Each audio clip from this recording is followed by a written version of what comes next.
Muhammad wa ala alihi wa sahbihi ajma'een. Wa So this is the final session of the Aqidah course. Comparing to the last semester or the last time we did this, maybe there's an extra. I had maybe one or two extra lectures, meaning I had more time, so I kind of summarized it a little bit more just to fit it within the weeks that we had for it. Nonetheless, I think I feel satisfied with what I covered. I don't feel like I missed anything that I needed to talk to you about, or anything that any part of the metin, the text was ignored or neglected. I just had a little bit more time last time to kind of talk about things in more depth. But today what we'll do is I'm going to try, Allah subhanahu wa ta'ala grants me the ability to conclude recitation of the actual text as I was doing last week. Just so that you've been exposed to the whole text and you get exactly what the Imam is saying there. All the 90% of what he says in this text we have covered within this course. The few points that he talks about that we have not covered, I purposely didn't cover and left it, inshallah, for a second level Aqidah study. He does go a little bit on some. He does go on some tangents in his text outside of i'tiqad, and I like studying this text to show you that he tries, rahmatullah alayhi, to connect Aqidah to spirituality, to tazkiyah, to practical aspects of understanding God, because really that's what Aqidah is there for. You're learning Aqidah so that you figure out the purpose of life and why Allah created you, what you're here to do.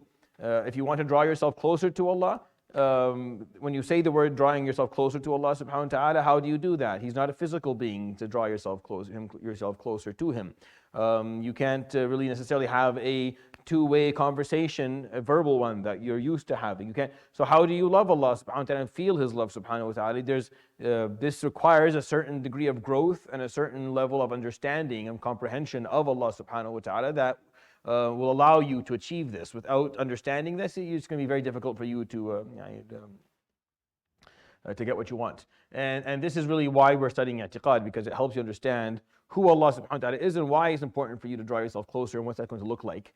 Now you understand that He is immortal and you are mortal, and He is unlimited and you are limited. Well, how do I draw myself closer to someone like that? It's by trying to emulate His attributes, the ones that He gave you to use to emulate. You can't. He is unlike His creation. However, you are alive and He is alive. You can see and He can see. You can hear.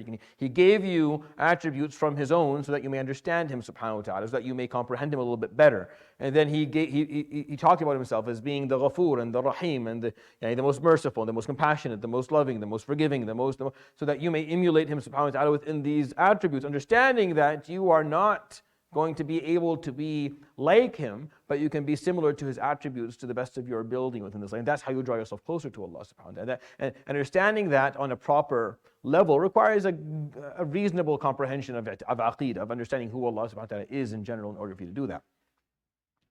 Anyway, so we'll continue inshallah with this. We may need maybe 10-15 minutes after Maghrib today. We may not. We'll see how it goes. So just brace yourselves. يقول المصنف رحمه الله ونفعنا بعلمه ونقول إن الله اتخذ إبراهيم عليه السلام خليلا وكلم الله موسى تكليما إيمانا وتصديقا وتسليما. We say that Allah subhanahu wa ta'ala has taken Ibrahim as an intimate friend, as a Khalil is the name here, is the word that Allah subhanahu wa ta'ala uses to describe Ibrahim. And that He spoke directly to Musa alayhi salam, faithfully and truthfully, and in surrender to Allah subhanahu wa ta'ala. Meaning we accept, we surrender, we submit to the fact that Allah subhanahu wa ta'ala chose Ibrahim as a Khalil and spoke to Musa alayhi salam directly, however that works. However Allah subhanahu wa ta'ala sees that to be appropriate, and however He feels that, or however He deems that to be correct. ونؤمن بالملائكة والنبيين والكتب المنزلة على المرسلين ونشهد أنهم كانوا على الحق المبين. We have faith in the angels, the prophets, and the books revealed to the messengers. We testify that they were all upon the clear truth. And we've talked about this obviously throughout the Malaika and the Nabiyyin and the Kutub. We talked about them in a slide or two each. And we covered the basics that we need to know. ونسمي أهل قبلتنا مسلمين مؤمنين ما داموا بما جاء به النبي صلى الله عليه وسلم معترفين وله بكل ما قاله وأخبر مصدقين. We name the people who prayed towards Mecca as the people of the Qibla, as Muslims and believers, as long as they remain upon what was brought by the Prophet, peace and blessing be upon him, recognizing and confirming as true everything he said and reported. This here touches upon a topic that today is a bit more complicated than it maybe even was then, even though the complexity for this topic started early after he died, alayhi salatu wasalam, after he passed away, which is the concept of takfir. Mean who is considered to be Muslim and who is not considered to be Muslim, and what are the parameters that will have someone stay within the realm of Islam or not. And this is a topic that I don't feel is aqeedah topic. It's an important topic, but I don't think it belongs in a theology course, honestly. He talks about it here because he wrote Al-Aqidah Al-Tahawiyya, he wasn't specifically trying to talk just about theology. He was trying to talk about everything that as a Muslim should believe in general.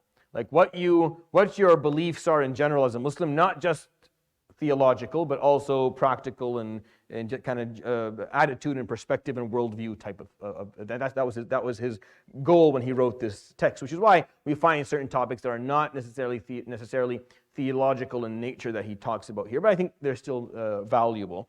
But he talks about who's a Muslim.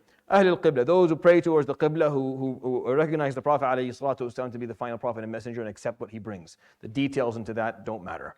As long as generically they say, Ashhadu an la ilaha illallah wa anna Muhammadan Rasulullah, and they accept the Prophet ﷺ as the final prophet and messenger in the Quran, then we see them as Muslim, even though they may have problematic beliefs within that. We don't see them to be outside of the realm of Islam, and that's what Imam Tahawi is pointing out here.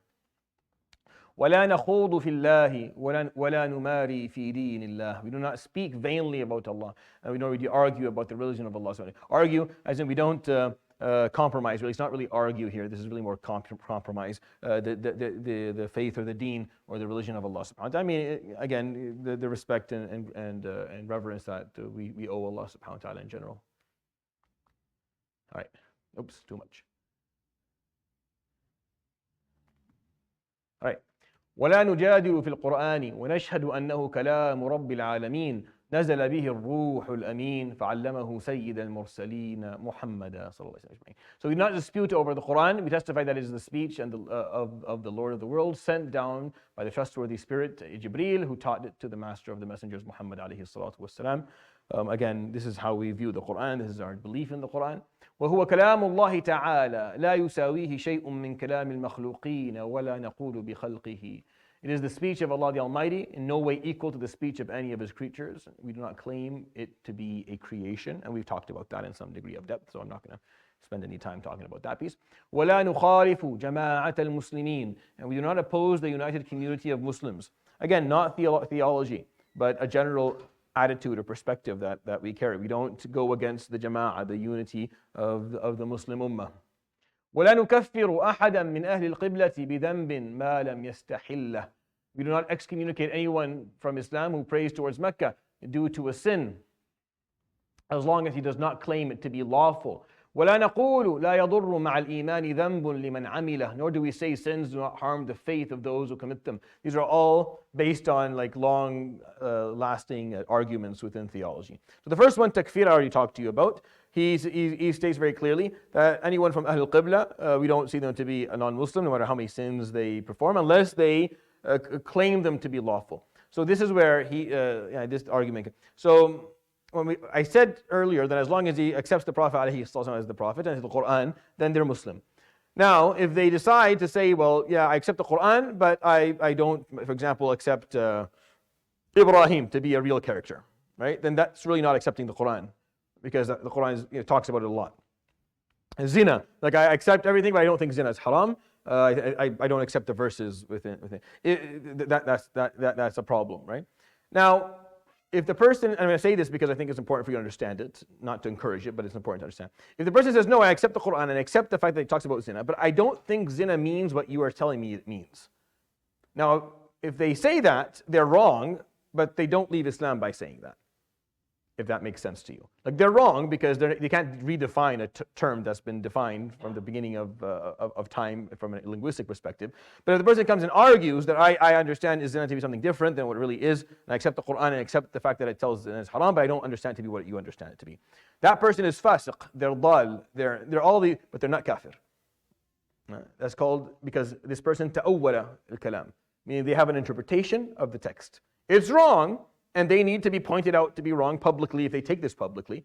they become a target for someone like me. I would have to say, Fulan is saying this is wrong. Do not listen to this person and do not be like this person. But they're still Muslim because they have not considered a sin that the Quran says to be unlawful to be lawful, nor did they refuse a verse in the Quran altogether. So there's a difference between saying that khamr is haram, but I'm doing it, versus khamr is not haram, but I'm doing it, versus I see the ayah in the Quran that talks about khamr, but I don't think it means haram, so I'm doing it. Like they're all different things. If the person refuses the verse in the Quran altogether, that's kufr. If the person accepts the verse but understands it on their own terms, that is fisq, and that is fujur, and that is dalal, and there's all this, it's misguidance, and it's bid'ah, and it's whatever you want it to be. That's it. So they're not the same thing, right? So this is a very complicated topic that I'm not going to talk about here. I'm giving you a little bit of just a seed to think about. You understand that it's not as. What I'm trying to tell you is, don't get involved in this. You don't know what you're talking about if you do. Don't start saying Fulan is Muslim. You don't know what you're talking about. It's very complicated. It requires a scholar who's going to be able to listen to what the person is saying and to actually offer an argument. The arguments can be a little bit complex in terms of what the person is saying in front of us. So generally speaking, anyone who stands towards the Qibla and says La ilaha illallah Muhammad Rasul, we accept their Islam, and we leave it to scholars to figure out any details that may be problematic. But don't be quick to use. And we don't say that sins don't harm the faith of those who commit them. Again, this is a very ancient claim that happened in the early Muslim years, where some of the Islamic groups would say that if you have iman, then it doesn't matter what sins you commit, you'll be fine. And of course, this does not exist anymore. But he's talking about it because during his time, this was still an argument. So he's pointing out his belief in this regarding that topic. I'm not going to get into it because it's really not worth it. ونرجو للمحسنين من المؤمنين أن يعفو عنهم ويدخلهم الجنة برحمته ولا نأمن عليهم ولا نشهد لهم بالجنة ونستغفر لمسيئيهم ونخاف عليهم ولا نقنطهم. We hope that Allah will pardon the good doers amongst the believers and admit them into paradise by His mercy. We cannot guarantee it for them, and we cannot say and testify that they will be in paradise. We can't testify that a good person will be in paradise. We can't. We don't know. We can only hope that they will be, but we have no idea. We seek forgiveness for the sinful. We fear for them, yet we do not despair over them. We don't say for someone who is sinful or is kafir that they're going to Jahannam for sure. We just say, we hope that they make it, and we don't despair over them, because Allahu A'lam what Allah subhanahu wa ta'ala does for them. Yawm al-Qiyamah. And that's the healthy way to look at this. You explain your i'tiqad to the person in front of you, and you explain what the warnings are, what the teachings are, and then you hope, inshallah. But you can't testify that anyone's going anywhere because you don't know. And we talk about all this, by the way. I'm kind of reviewing things that we've already covered in this course. والأمن والإياس ينقلان عن ملة الإسلام وسبيل الحق بينهما لأهل القبلة. Complete guarantee or despair of entering paradise both remove one from the religion of Islam. The way of truth is between them, both regarding the people who pray towards Mecca. This is how big of a deal he took this. If you are to guarantee Jannah for someone or Jahannam for someone, in his understanding, Imam al-Tahawi, this is removing you from Islam, because you have no evidence to do that, outside of obviously the people that Allah subhanahu wa ta'ala stated in the Quran, or the Prophet alayhi sallam told us about, alayhi salatu wasalam, like Abu Bakr and Umar and Uthman and Ali and Fatima and Ahl al-Bayt who lived with him, who he stated alayhi salatu wasalam were with him in Jannah, then that's fine. And like Abu Lahab and Abu Jahl, who he stated were in Jahannam, and Fir'aun, for example, that's fine. Outside of that, the moment you are testifying for someone that they are for sure in one place versus the other, then this, for him, is a reason for you to be removed from Islam, because you are now trespassing over the teachings of Allah subhanahu wa ta'ala. This is a heavily debated topic, and not most scholars don't agree with his statement here, but that's what he said here, rahmatullah alayh. And I think it's an interesting statement that's worthy of contemplation, because people today people today seem to have the guts to state that people are going in one direction or the other, way more than they did before. Like, we're very certain that this person, when they die, are going to Jahannam, or that person, when they die, are going to go to Jannah, and we don't know any of that stuff. No matter how many good deeds they did, we don't know. No matter how many bad deeds they did, we don't know. And you can read this statement as many times as you want until it makes sense to you. This was said 1,000 years ago. This is how we don't do that. We have entered into a time where we do that. Doing that is the effect of becoming a part of agenda-driven groups When you become a part of an agenda-driven group, you become very, very strong with that language. The people from your group, when they die, you state that they are going, and the people who oppose them, you state that they're going, and that's not, Islam doesn't allow for that type of stuff. And it's not just for political groups, no, for ideological groups, spiritual groups, theological groups. It gives people this false sense of strength when talking about these topics, where we, especially when there's a struggle involved. So be very careful when you talk about these things. We cannot testify for someone going to Jannah or to Jahannam outside from whoever Allah subhanahu wa ta'ala told us their destinations. If you do, eminently yes. If you show that degree of despair that's impossible, or amin where it's guaranteed, then Imam al-Tahawi sees that to be a reason for someone to be removed. Yeah, including anybody, any human being. Anybody, it doesn't matter. Like any human being, you have no idea where they're going. So it's a very important topic to contemplate and properly understand. Allahu a'lam. ولا يخرج العبد من الإيمان إلا بجحود ما أدخله فيه. No servant is expelled from the faith except by disavowing what made them enter into it. Yani, what got you into Islam? Shahadat an la ilaha illallah wa anna Muhammadan Rasulullah. What makes you leave Islam is when you take that back and say, I don't believe into it. Whatever got you into Islam, what removes you from Islam is disavowing it, is basically taking it back. والإيمان هو الإقرار باللسان والتصديق بالجنان. Faith consists of affirmation by the tongue and acceptance by the soul. We talked about this in some degree of depth in previous slides. وجميع ما صح عن رسول الله صلى الله عليه وسلم من الشرع والبيان كله حق. All of that which is authentic from the Messenger of Allah, peace and blessing be upon him, of the law and clear teachings are the truth. والإيمان واحد وأهله في أصله سواء والتفاضل بينهم بالخشية والتقى ومخالفة الهوى وملازمة الأولى. Faith is one and his people are equal by default. The virtue of some over others is due to the fearfulness of Allah, the righteousness that they carry, opposing lowly desires and adherence to the most important matters of the deen. Meaning Iman is one thing, we don't get to judge. The difference of status of Iman is based on how much you invest into your own Iman, by fearfulness, of means of righteousness, of means of always doing what's best in any given situation. And that's something that Allah subhanahu wa ta'ala is the one who judges at the end. And people judge as well by seeing how you're living your life. But Iman is one thing, and once we enter, we're all equal under that banner. والمؤمنون كلهم أولياء الرحمن وأكرمهم عند الله أطوعهم وأتبعهم للقرآن. All believers are allies of Allah, of the most merciful, the Rahman, and the noblest of them to Allah are those who are most obedient and adherent to the Quran. And this is not as much aqeedah as much as it is the effects of aqeedah. Like once you understand i'tiqad, then this is what you're going to be doing with it. You understand how importance of iman, and once you're a mu'min, then you are working for Allah subhanahu wa ta'ala, and the most beloved to Allah is the one who adheres the most to the book that He sent and the words that He said subhanahu wa ta'ala. والإيمان هو الإيمان بالله وملائكته وكتبه ورسله واليوم الآخر والقدر خيره وشره وحلوه ومره من الله تعالى. Faith consists of belief in Allah, His angels, His books, His messengers, the last day, providence, it's good and it's evil, the pleasant and unpleasant are both from Allah subhanahu wa ta'ala Almighty. And that's basically what we covered, maybe for the majority of this course, is just the arkan of Iman, which he puts here and he explains very simplistically. ونحن مؤمنون بذلك كله لا نفرق بين أحد من رسله ونصدقهم كلهم على ما جاءوا به. We have faith in all of that. We accept all of these 6 pillars of Iman.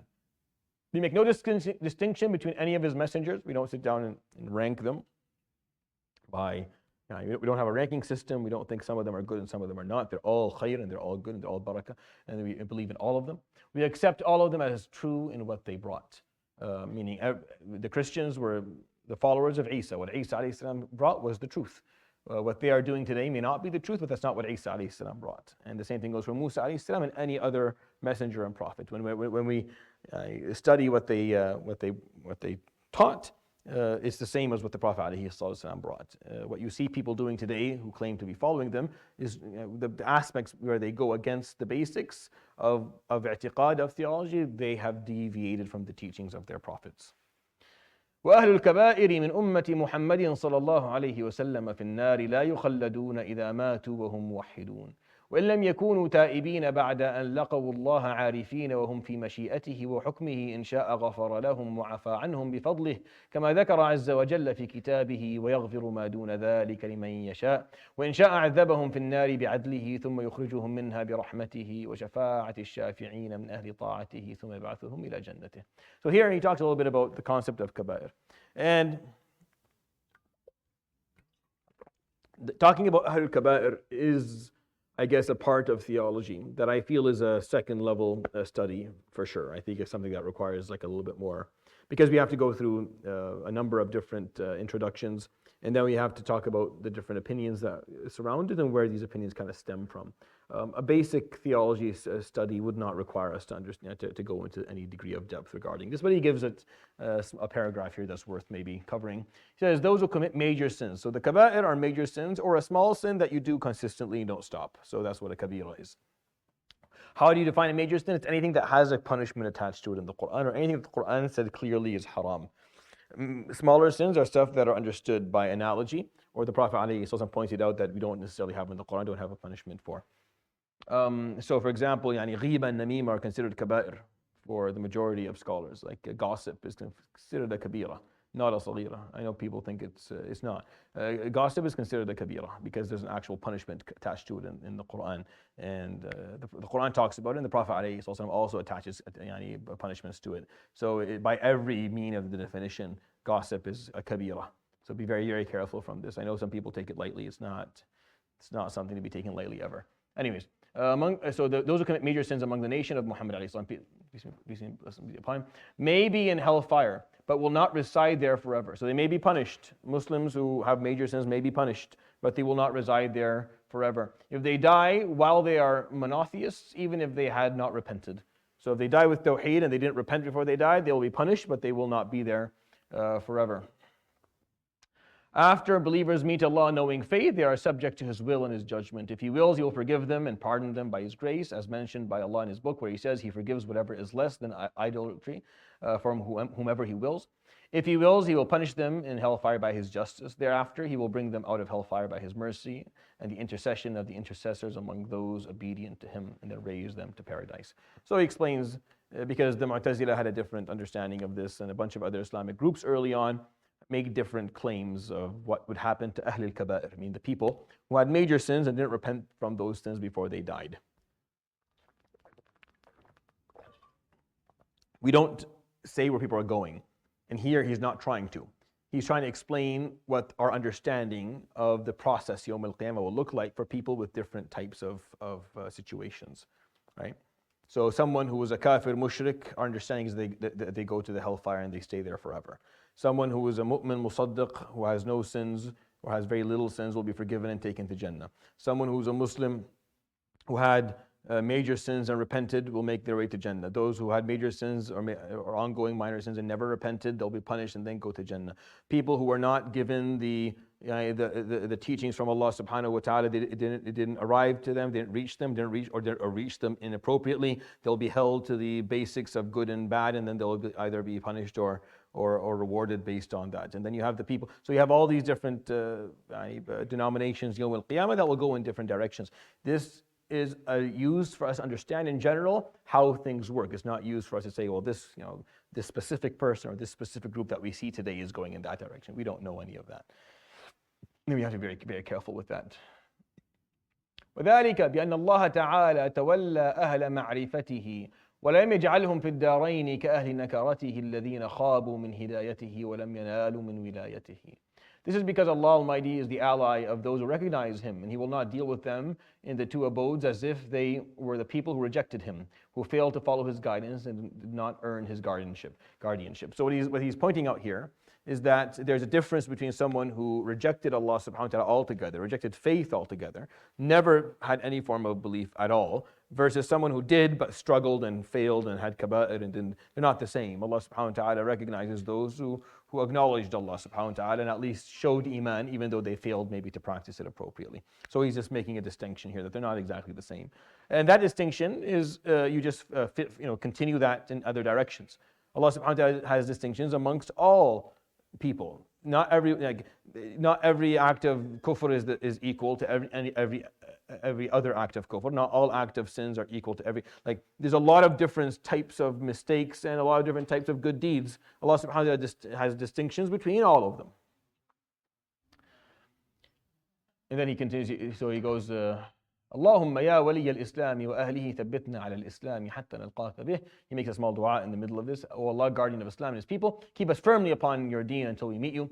ونرى الصلاة خلف كل بر وفاجر من أهل القبلة وعلى من مات منهم. We perform prayer behind every imam who prays towards Mecca, whether righteous or wicked, as well as the funeral prayer over those who have died. Meaning we'll pray behind every Muslim, even if the Muslim is not someone who is necessarily following the teachings of Islam perfectly. We don't, this is, again, it's not aqeedah as much as it's fiqh, but like I said, he wrote this text trying to explain or depict what is it that he believed in general about, his general attitude and outlook of life, and I find it very dynamic. I love it. I think it's one of the nicest. It's proven itself over. It's been around for 1,000 years, and people still teach it, and it's still the main theological text of Islamic law for sure.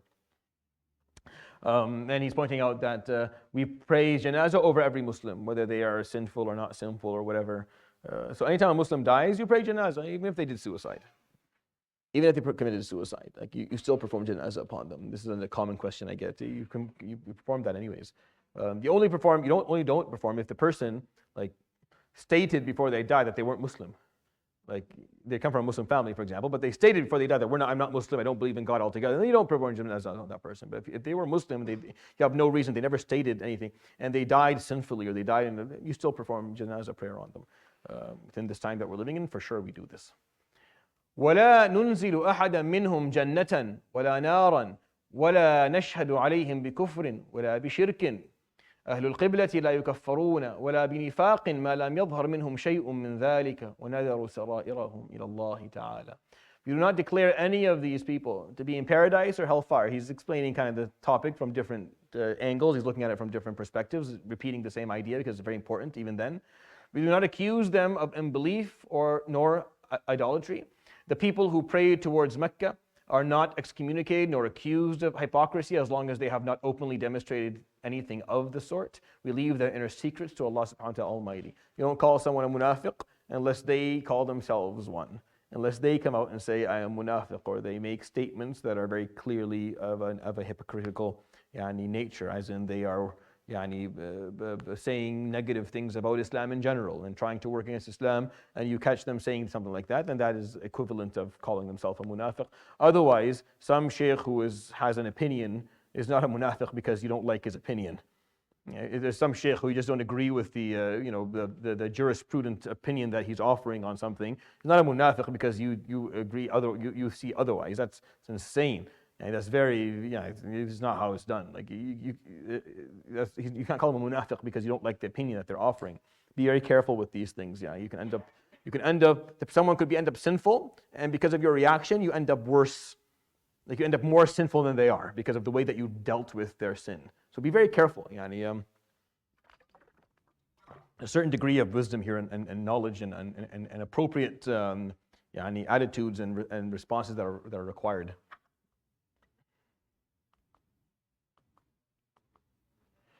ولا نرى السيف على أحد من أمة محمد صلى الله عليه وسلم إلا من وجب عليه السيف. And we don't raise the sword against anyone from the Muslims except those who have deserved that, such as violent rebels or criminals. Meaning we don't carry the sword against Muslims ever, unless those people are carrying the sword against us, or they are transgressing against Muslims, or they're trying to ruin. Like those are the ones you carry the sword to fight against, but we don't do that otherwise. ولا نرى الخروج على أئمتنا وولاة أمورنا وإن جاروا ولا ندعو عليهم ولا ننزع يدا من طاعتهم ونرى طاعتهم من طاعة الله عز وجل فريضة ما لم يأمروا بمعصية وندعو لهم بالصلاح والمعافاة. We don't rebel against our leaders or those in charge of our affairs, even if they are tyrannical. We do not supplicate against them. We don't withdraw from obedience to them. We view obedience to them as obedience to Allah subhanahu wa ta'ala, an obligation, as long as they do not order disobedience in Allah, we supplicate on their behalf for righteousness and wellness. So this is not an issue of theology, as you well know. This is an issue of political Islamic opinions. But as I said, he puts at the end of this text a lot of his basic understandings and worldviews. And this is a long, everlasting, ongoing issue of difference of opinion among scholars. The majority of Muslim scholars don't see the permissibility of Muslims going out and violently or with bearing arms against their leaders. They have a problem with that. Now, whether that applies to what we're living in today, like in the Muslim world or not, is something of a grayish area that requires a lot more discussion. But the way that Muslims look at this is that whatever you achieve, the amount of bloodshed that will occur when you try to remove an existing political system, the amount of bloodshed and the amount of anarchy that will follow until you get things is not justified.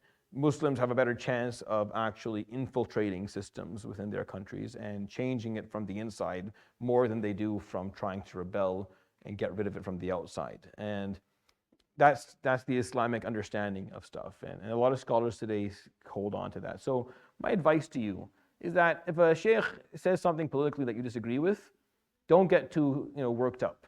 Politics has been something that Muslims have differed upon for a very, very long time. It's not new. It's not going to change. If anything, it's probably better now than it was 1,200 years ago or more, because Muslims have always differed on politics, and that's normal. And scholars can have opinions in politics, and that doesn't take away from them their status as scholars. You can disagree. I have teachers who taught me who I fully disagree with their opinion on certain things, but I do not disrespect their legacy of knowledge and their legacy of activism and education that they showed Islam all throughout their lives. Because politics is a place where people have the right to have different opinions. And if someone feels that, yes, this is the right way to go, and someone feels, nope, this is not the right way to go, then they have the right to make these distinctions and have these opinions. So we'll come back inshallah ta'ala after Maghrib for another maybe 15 minutes. Jazakumullah khair. Wa sallallahu alayhi wa Muhammad wa alihi wa sahbihi ajma'in.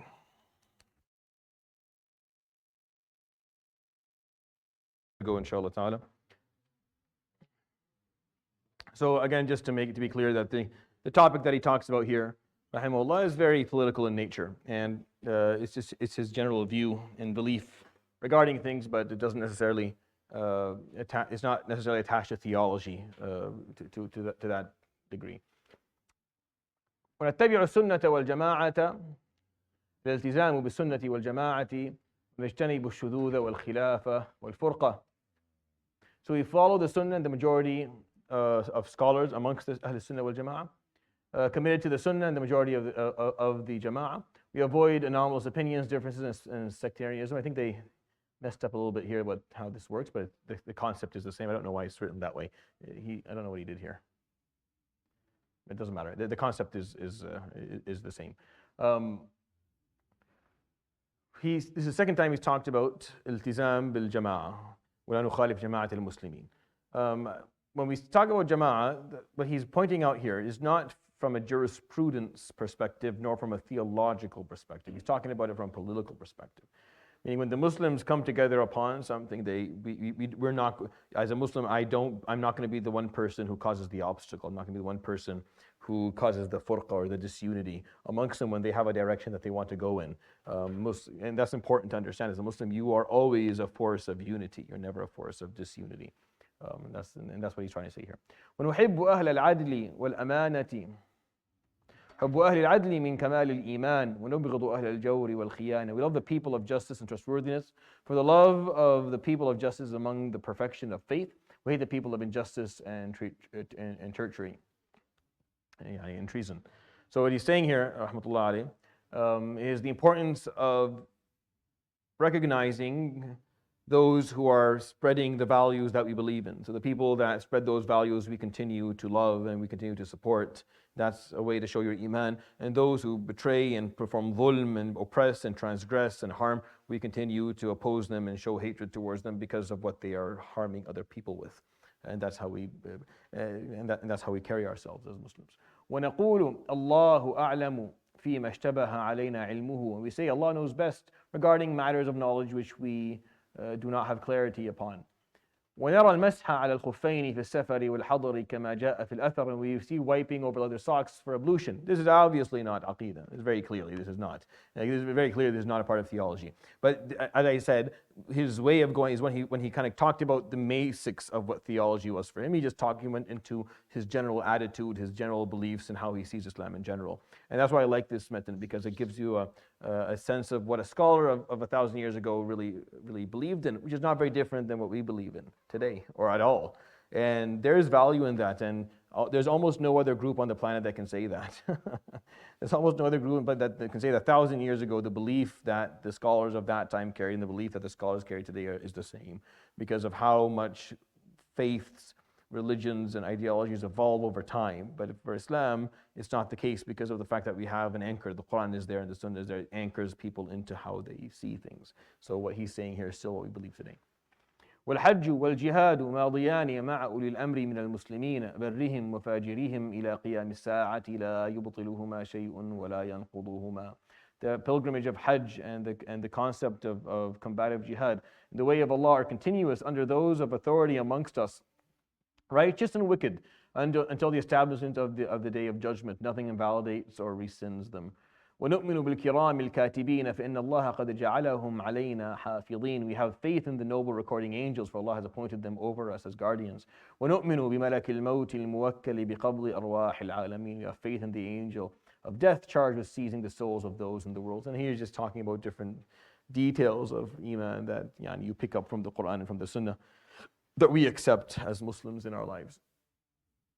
وبعذاب القبر لمن كان له أهلا وسؤال منكر ونكير في قبره عن ربه ودينه ونبيه على ما جاءت به الأخبار عن رسول الله صلى الله عليه وسلم وعن الصحابة رضوان الله عليهم. We have faith. He talks here about the faith and the punishment of the grave, and this is a topic obviously that the Muslims in the past have differed upon. The Muslims in the present still differ upon, about the existence of punishment and reward in the period between death and the day of judgment, which is the period of the grave, or what is called barzakh in Arabic. And whether there's something that occurs there or not, the majority of Muslim scholars see that this is a space where you will see some degree of reward or some degree of punishment based on what you did. Within that transitional period, you'll see some degree of it. What details, we don't really understand the details, we can't talk about it too much. Some scholars argue against its existence altogether, but the opinion of its presence is much stronger from the Quran and from the Sunnah of the Prophet ﷺ. وَالْقَبْرُ رَوْضَةٌ مِّن رِيَاضِ الْجَنَّةِ أَوْ حُفْرَةٌ مِّن حُفَرِ النِّيرَانِ. The grave is either one of the meadows of the paradise, one of the pits of the hellfire. May Allah subhanahu wa ta'ala preserve us, inshallah.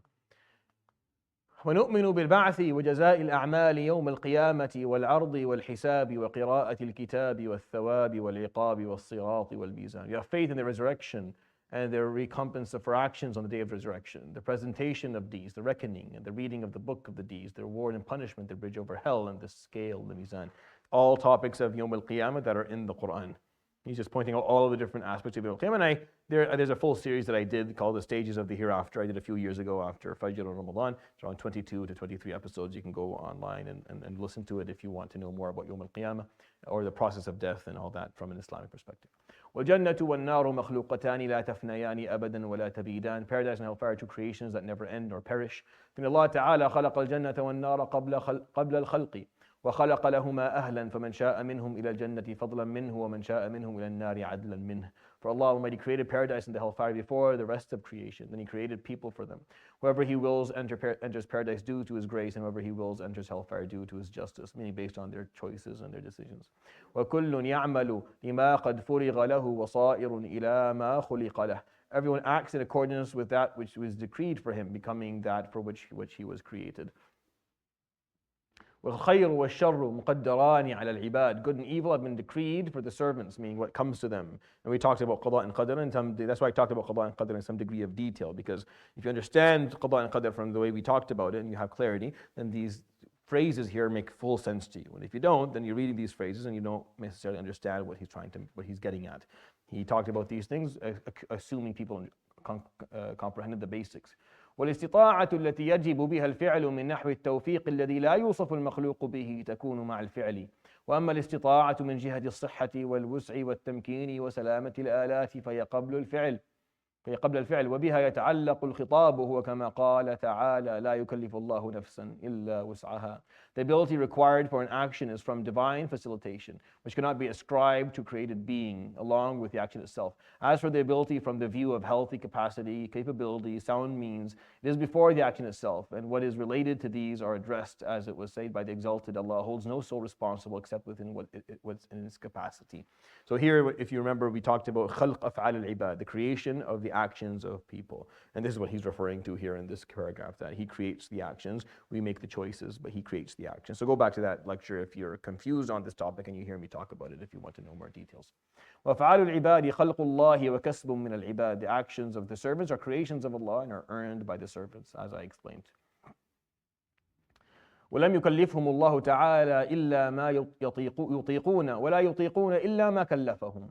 هو تفسير لا حول ولا قوة إلا بالله. نقول لا حيلة لأحد ولا تحول لأحد ولا حركة لأحد عن معصية الله إلا بمعونة الله ولا قوة لأحد على إقامة طاعة الله والثبات عليها إلا بتوفيق الله. Allah Almighty does not hold them responsible unless they are capable, and they are not capable except for what they are responsible. This is a very important phrase that you will find to be helpful if you read a few times and understand. It is the explanation of the phrase, there is no movement nor or might but by Allah. We say that there is no strength for anyone, nor transformation of anyone, nor movement of anyone in disobedience to Allah except by enablement from Allah. None has the power to perform obedience to Allah and be firm upon it except by the facilitation of Allah subhanahu wa ta'ala. So you make choices, but it all falls under Allah's will and decree, which is what we explained. Like you'll make your choices, whether it's to obey or disobey, but none of it exists outside of Allah subhanahu wa ta'ala's will and decree. It may not be what satisfies Allah, it may not be what pleases Allah, but it's still under His will and decree subhanahu wa ta'ala, which is what he's explaining here. وكل شيء يجري بمشيئة الله تعالى وعلمه وقضائه وقدره. All things occur by the will of Allah, the exalted, His knowledge, His decree, and His providence. غلبت مشيئته المشيئات كلها وغلب قضاؤه الحيل كلها. His will overpowers all other wills, and His decree overpowers all other stratagems. يفعل ما يشاء وهو غير ظالم أبدا. He does whatever He wills, and He is never ever unjust. These last pieces. لا يسأل عما يفعل وهم يسألون. He will not be questioned about what He does, but they will be questioned. وفي دعاء الأحياء وصدقاتهم منفعة للأموات. The supplication of the living and their acts of charity benefits those who are dead.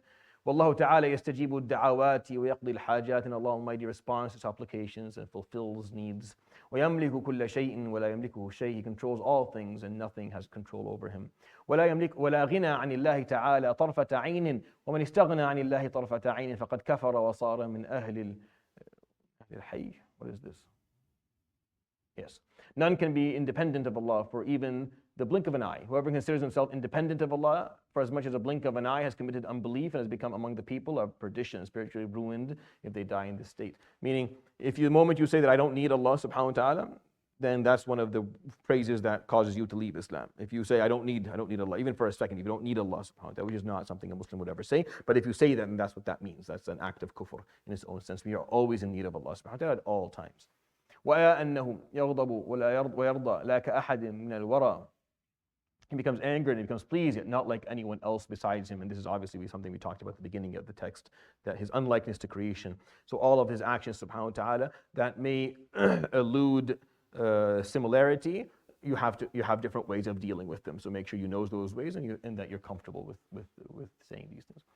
ونحب أصحاب رسول الله صلى الله عليه وسلم ولا نفرط في حب أحد منهم ولا نتبرأ من أحد منهم ونبغض من يبغضهم وبغير الخير يذكرهم ولا نذكرهم إلا بخير وحبهم دين وإيمان وإحسان وبغضهم كفر ونفاق وطغيان.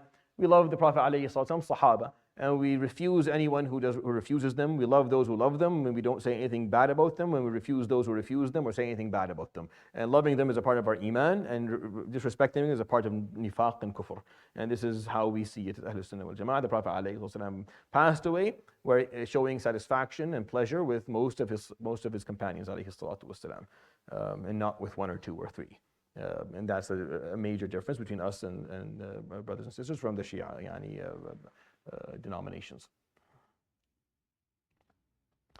ونثبت الخلافة بعد رسول الله صلى الله عليه وسلم أولا لأبي بكر الصديق رضي الله عنه تفضيلا له وتقديما على جميع الأمة، ثم لعمر بن الخطاب رضي الله عنه، ثم لعثمان رضي الله عنه، ثم لعلي بن أبي طالب رضي الله عنه وهم الخلفاء الراشدون والأئمة المهديون.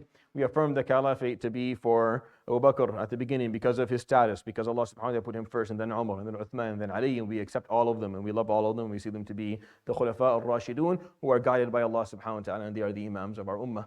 وأن العشرة الذين سماهم رسول الله صلى الله عليه وسلم وبشرهم بالجنة نشهد لهم بالجنة على ما شهد لهم. And the 10 that Allah, the Prophet ﷺ pointed out to be Ahlul Jannah, we confirm Jannah for them because Allah, because the Prophet ﷺ told us so. After he explained very many times, you can't guarantee Jannah or Nar for anybody, but here the Prophet ﷺ guaranteed for these people, so we accept it as revelation, not as opinion.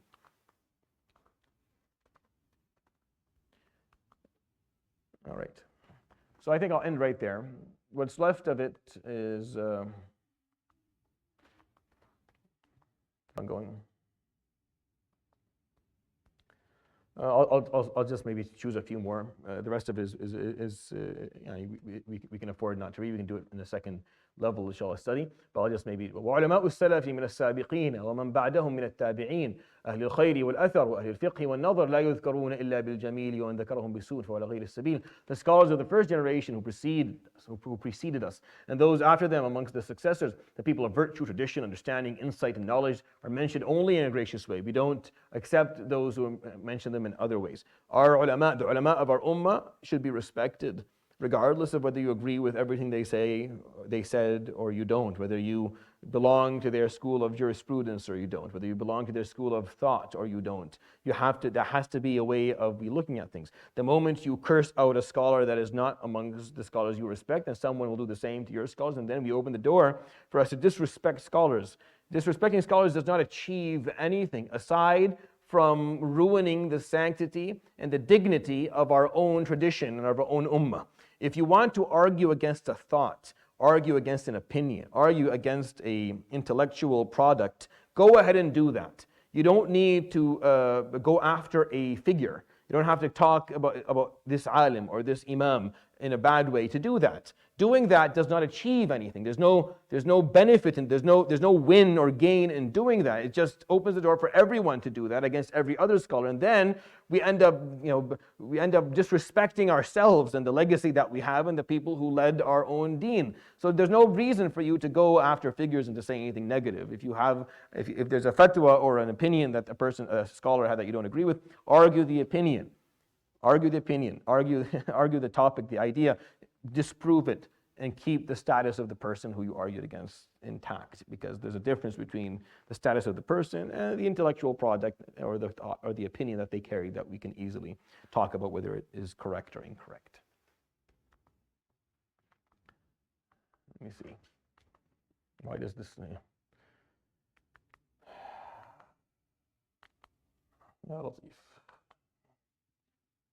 One day I'm going to slam this into the wall, and that will be the end of it. All right. So this is the final piece of it. قال فهذا ديننا واعتقادنا. There's just a couple of lines that I can omit for you, so you can read on your own if you like. They're not. فهذا ديننا واعتقادنا ظاهرا وباطنا ونحن براء إلى الله تعالى من كل من خالف الذي ذكرناه وبيناه ونسأل الله تعالى أن يثبتنا على الإيمان وأن يختم لنا به ويعصمنا من الأهواء المختلفة والآراء المتفرقة والمذاهب الردية مثل المشبهة والمعتزلة والجهمية والجبرية والقدرية وغيرهم من الذين خالفوا الجماعة وحالفوا الضلالة ونحن منهم براء وهم عندنا ضلال وأرضياء وبالله العصمة والتوفيق.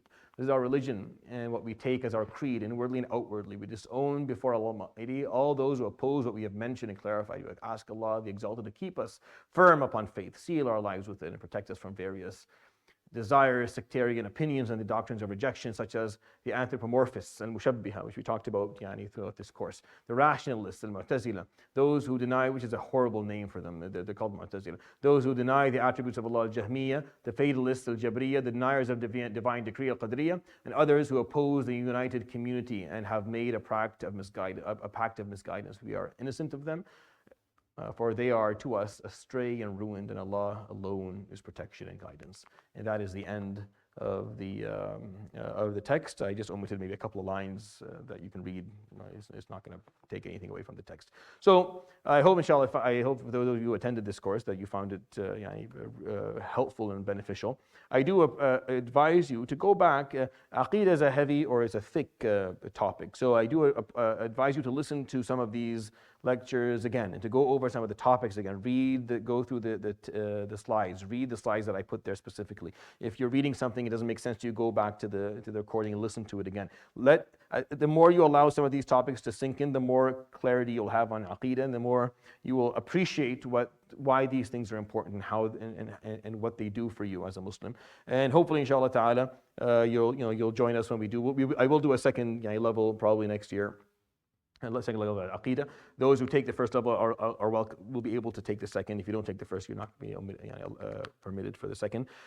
Sister Nada will communicate with those who want to take the exam. The exam will be somewhere towards the end of August, early September. And then there won't be Aqeedah next semester. There'll be an array of different courses running. So once we put out the advertisement for the courses, take a look at them.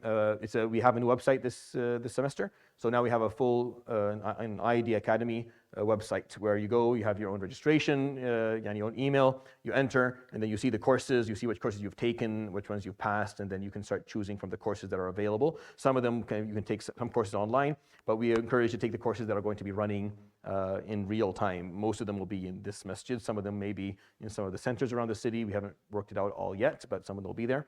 So take a look once the advertisements come out and go and attend and sign up for some of the courses that are being offered. Try to make your experience in this academy as versatile as possible, meaning try to attend to as many of the teachers as you can attend. So if you attended for me this semester, try to look for another person who's giving something next semester and attend their course, just so you get a different flavor of Islamic knowledge and how it's taught and how it's delivered, and to get to know another teacher and to maybe benefit, inshallah, from what they're doing. So I encourage you all to, inshallah, once we put out, every semester, now that we have a website, it'll become much easier, meaning you'll see the courses kind of put in front of you. You get to actually just put and register. But probably this semester, even though we have the website up, we'll probably put out like a registration link with the different courses that are running, so you can make choices amongst them.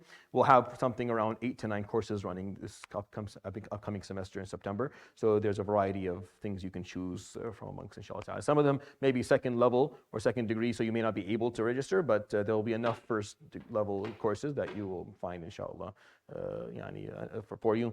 My advice is always, if you're a student, to take one course per semester. Do that for a couple of years, and you'll be surprised, or you'll be pleasantly surprised with the amount of knowledge you end up having at the end.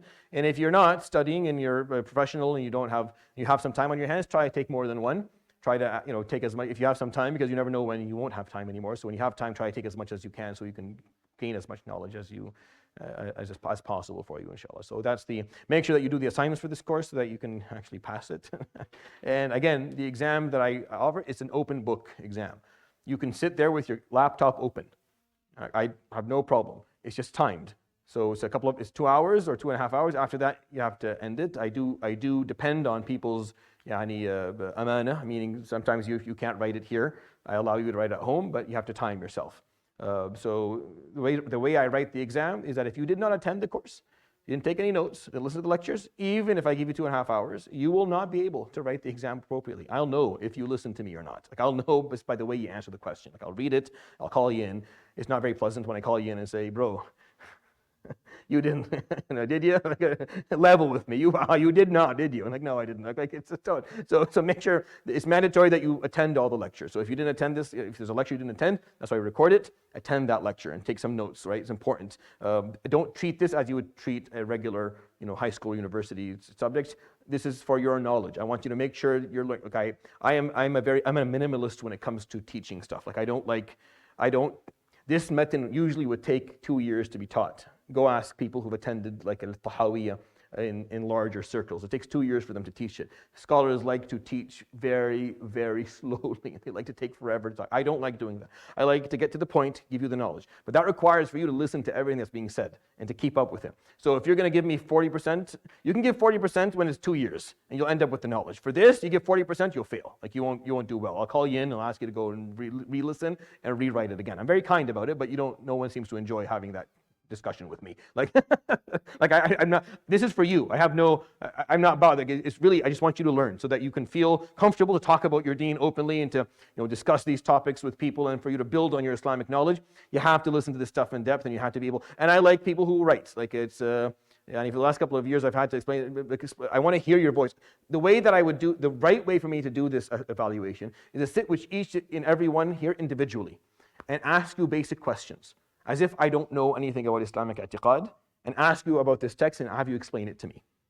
And then that's how you'll be evaluated. That's how Islamic evaluation goes. You teach me. One-on-one, I sit down, all right, open the text, start reading, and then I'll ask you, you explain that piece to me. Right? And then you'll explain it. If you know what you're doing, you'll know how to explain. If you don't know what you're doing, then you won't know how to explain. Now, I don't have time to do that. That's way too much work and way too many hours. So we have to do written exams. I hate written exams, but the way that's why I make an open book, but I ask you to write. Like, I want to hear your voice in it. I want to hear you making the argument, making the point, explaining things. So when it's a two-line answers, you're going to meet with me at some point, even if they're correct. Like, even if what you're writing is correct, I'm going to call you in, because I need you to establish that you've understood and you've absorbed it and you're comfortable talking about it. And of course, talking is different, but it's like you're writing. I want to hear the voice of each and every one of you in that, because I read them, and I usually, if you're hitting all the points, you get the full mark.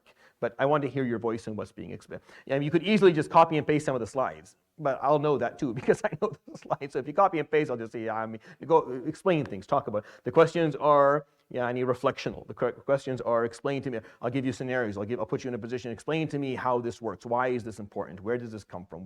Why is this an point that you need to know? Talk to me about the attributes of Allah. Why are they? Explain each attribute to me the way you understood it. So if you didn't really contemplate these things and listen to me talk about it and talk to yourself about it a little bit, then you'll sit there feeling a little bit empty. So that's what I'm asking you to do, inshallah ta'ala. And if you have any issues with the timing of the exam, talk to Sister Nada. She'll always establish a different time for you, inshallah. If you need some more time, that's fine. We're very easy with that, inshallah. The goal is just that you learn and you benefit. And if you write the exam and you want to talk to me about the exam afterwards for any reason, I'm very happy to talk to you. I can show you a model answer exam for you to sit down and read if you want, if you're interested. If you wrote the exam and you're like, I answered that question, I wasn't sure about it, you're welcome to come and talk to me about this anytime. Like, I'm happy to have these discussions with you guys and help you, appreciate what the course is for. Barakallahu feekum, jazakumullah khair. Assalamu alaikum wa rahmatullahi wa barakatuh. Sallallahu alaihi wa sallam Muhammad wa ala alihi wa sahbihi ajma'een.